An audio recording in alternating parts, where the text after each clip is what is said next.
Assalamualaikum warahmatullahi wabarakatuh. Halo semuanya, perkenalkan nama saya Muhyiddin Maulana dari Sekolah Tinggi Agama Islam Al-Yasini Pasuruan, Program Studi Pendidikan Bahasa Arab semester 1. Pada video kali ini saya akan membahas salah satu topik penting dalam filsafat umum, yaitu etika terapan dalam bioteknologi, genetika, dan masalah moral mediko-legal. Saya membuat video ini untuk memenuhi tugas UTS semester 1 dari dosen pengampu Dr. Muhammad Nadi Syamsuddin. Topik ini sangat relevan dengan perkembangan teknologi modern yang semakin maju, khususnya di bidang kedokteran dan biologi. Semoga penjelasan ini bermanfaat dan mudah dipahami. Etika terapan adalah cabang etika yang membahas penerapan prinsip moral dalam situasi nyata. Jika etika normatif menekankan prinsip benar dan salah, maka etika terapan fokus pada bagaimana prinsip tersebut digunakan dalam bidang tertentu. Dalam konteks bioteknologi dan genetika, etika terapan digunakan untuk menjawab pertanyaan seperti: apakah manusia boleh mengubah struktur genetik makhluk hidup? Apakah pengeditan gen pada manusia melanggar moral? Bagaimana mengatur privasi data genetik seseorang? Etika terapan membantu kita mempertimbangkan dampak teknologi terhadap manusia, lingkungan, dan nilai-nilai moral dalam masyarakat. Sebelum membahas pengertian bioteknologi, kita bahas dulu asal kata dari bioteknologi. Bioteknologi berasal dari gabungan kata Latin bios, yaitu hidup, teknos, yaitu penerapan teknik alat, dan logos, yaitu ilmu. Secara harfiah berarti ilmu penerapan teknologi pada makhluk hidup, yang kemudian dimaknai sebagai pemanfaatan organisme hidup atau bagiannya untuk menghasilkan produk dan jasa yang bermanfaat bagi manusia. Pengertian dan perkembangannya. Bioteknologi adalah teknologi yang memanfaatkan makhluk hidup atau bagian dari makhluk hidup untuk menghasilkan produk tertentu.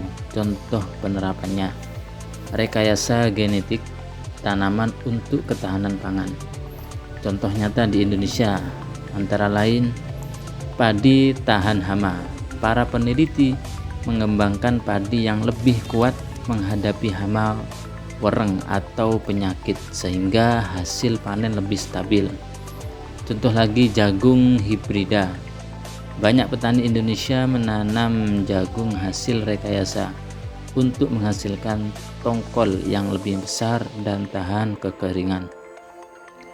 Kemajuan bioteknologi sangat pesat, terutama sejak ditemukannya teknologi CRISPR-Cas, yaitu teknologi pengeditan gen yang sangat presisi dan murah, seperti yang terjadi di Cina pada tahun 2018.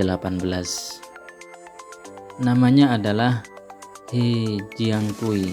Dia adalah seorang ahli biofisika dan peneliti genom Tiongkok yang terkenal karena klaim kontroversialnya menciptakan bayi hasil edit genetik pertama di dunia, yakni bayi Chris, pada November tahun itu. Selanjutnya, etika terapan dalam genetik. Dalam genetik, beberapa isu etik yang muncul adalah editing gen manusia. Teknologi seperti CRISPR memungkinkan ilmuwan mengubah DNA manusia. Hal ini membuka peluang untuk menghilangkan penyakit genetik seperti thalassemia atau kanker bawaan, meningkatkan kualitas hidup pasien. Namun, Risiko moralnya antara lain penyalahgunaan untuk menciptakan desainer baby atau bayi pesan khusus, seperti contoh yang terjadi di Cina itu yang terjadi tahun 2018. Ketidakadilan sosial antara yang mampu dan tidak mampu mengakses teknologi mahal, potensi mutasi atau efek samping pada generasi berikutnya. Yang kedua, privasi genetik. Data genetik seseorang sangat sensitif.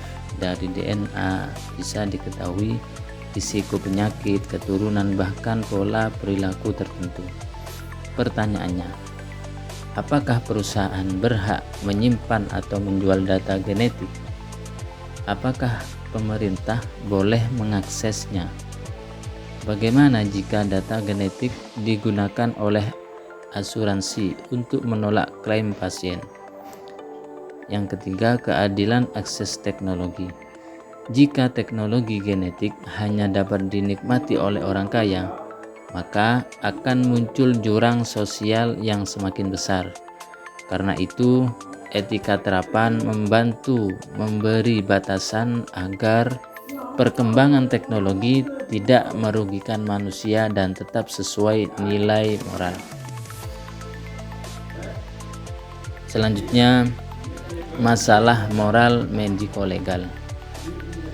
Bidang mediko-legal membahas hubungan antara hukum, moral, dan praktek medis. Masalah moral mediko-legal dalam bioteknologi dan genetik meliputi 1. Persetujuan tindakan medis, yakni informed consent. Setiap tindakan medis, terutama yang menyangkut DNA atau rekayasa tubuh, harus berdasarkan persetujuan dan pemahaman penuh dari pasien. Banyak kasus di mana pasien tidak memahami risiko tindakan medis karena informasi yang diberikan tidak lengkap. Yang kedua, hak hidup dan hak atas tubuh. Isu seperti cloning manusia, pembuatan embrio hasil rekayasa, dan eksperimen genetik menimbulkan pertanyaan besar. Apakah embrio hasil rekayasa memiliki hak hidup? Batasan apa yang boleh dan tidak boleh dilakukan ilmuwan? Tanggung jawab. Yang ketiga adalah tanggung jawab hukum. Jika terjadi kegagalan dalam terapi gen atau dampak negatif jangka panjang, siapa yang bertanggung jawab? Dokter, ilmuwan, atau rumah sakit atau pemerintah? Masalah mediko-legal sangat kompleks karena berkaitan langsung dengan nyawa manusia dan hukum negara.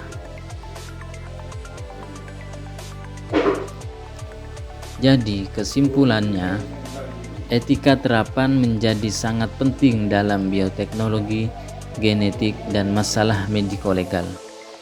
Teknologi dapat membawa banyak manfaat seperti mengurangi penyakit genetik dan meningkatkan kualitas hidup, namun juga memiliki risiko moral yang besar. Sebagai masyarakat modern, kita harus terus berdiskusi, meneliti, dan membuat kebijakan yang adil untuk memastikan teknologi digunakan secara bertanggung jawab. Demikian dari saya. Terima kasih telah menonton. Semoga video ini bermanfaat. Makes it hard.